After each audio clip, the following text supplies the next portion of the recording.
for some food now, and it's the first of 2 dishes today. Starter, then a main. Oh no, should we just go straight in? Well, I have a number of questions.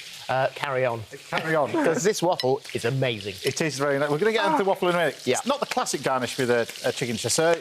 So many times you can do mashed potato, even rice, for instance. But classic chicken chasseur, otherwise known as hunter's chicken, its variety, it can change recipe to recipe. Some people use a little bit of rabbit you can use. It's all over the place.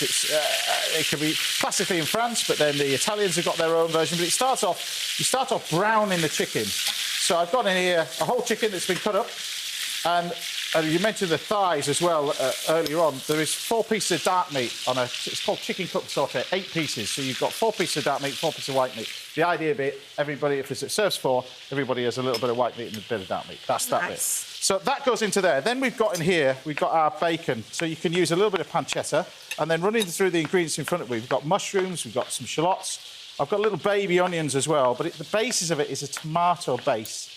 Sauce with white wine and a little bit of stock. Very, very simple to do. It doesn't look very tomatoey, actually, when you look at it. Well, there's a few tomatoes in it. They come in sort of 2 ways, really. You start off with the browning of the chicken is the key, because if you're going to make a brown stew, you would always brown off the meat beforehand. Right. Otherwise, you're not going to get the colour. There's no gravy browning, no cheating in this. So we can take our bacon, that all goes in there as well. And then you can start to layer this up with flavours. Now, the next bit of flavour we're going to put in is some tomato puree. What I'm going to do with the tomato puree is cook it out a little bit, because tomato puree needs to be put in at the beginning of cooking. It's very bitter. Right. And if it's not, and it doesn't cook out, then it's quite strong. So at the same time now, I'll get onto the waffles while we just cook that for a second. The waffles are so good. Waffles are easy. So we start off with plain flour. We've got in here baking powder and a little bit of salt, milk, 3 eggs, and then this is where you can decide whether you want a sweet or savoury waffle. Now, if you want to put diced bananas in this, fruit, you can do, or you can turn it into a savoury waffle. The same recipe applies. So you still put salt in it, even though it's sweet or savoury. Right. Mix this all together, and then, as I say, we take this sort of idea of what we've got in our pan over here with our chicken and everything else, mix this all in, and then what I'm going to do is then take our diced potatoes. These are cooked diced potatoes. So anything you're going to put in there, make sure it's cooked. Cooked diced potatoes, cooked little bit of tomato, and then tarragon. Tarragon is the flavour, of course. Is that what I'm tasting? It's gorgeous. We can then take a little bit of tarragon, pop that in as well. And then you can add things like spring onions, it's entirely up to you, but season it, some black pepper, like that. And then we've got our waffle machine. So, a little bit of butter. So I can't make these without a waffle machine.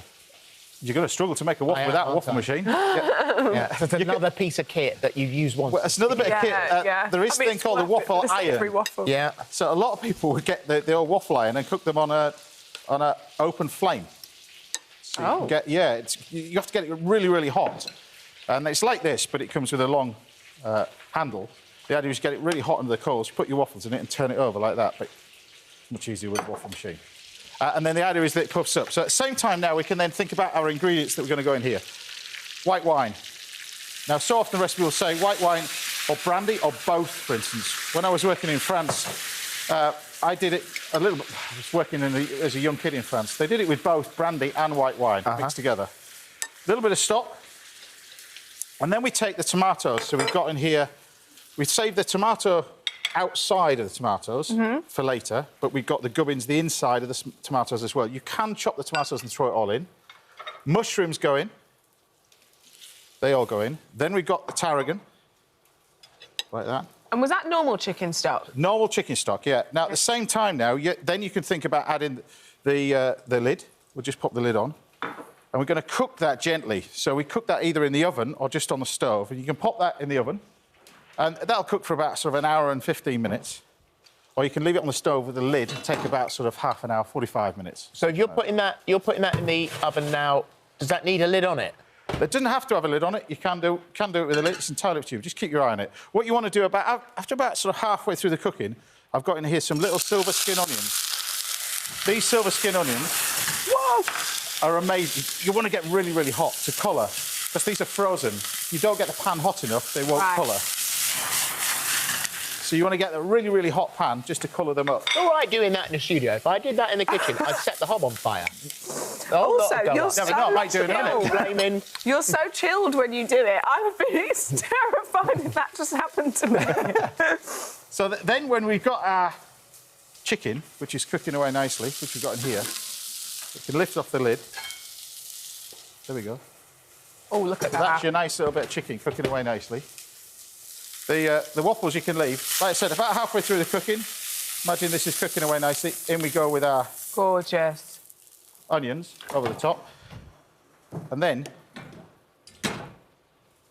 Is this the sort of thing that if you prepped it in time that you could, if you had a slow cooker, that you could put... It's fantastic in a slow cooker. And leave it whilst you're at work and stuff? Absolutely fantastic. But I always find that... Then what you do is season it. Now, tarragon, it's always better, ideally, to use fresh tarragon than dried. If you are going to use dry tarragon, it's got to go in at the beginning. But tarragon, you can get a double whammy of tarragon as well. We take another bit of fresh tarragon, and that goes in this bit.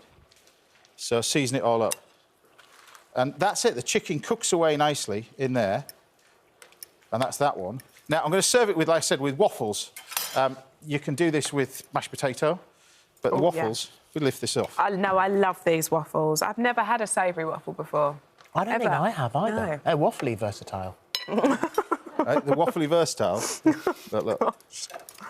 Look. These are brilliant waffles. I'll tell you what we got. We got one done already. So do they occasionally get stuck in the waffle maker? No, it'll be fine. It'll be fine before the break. You did very well there, It'll be fine before the break. We take our waffles. Now, what I'm going to do is I've warmed these up with a little bit of butter. These are just the waffles, and then you take your chicken like that, bring it across. Look at it.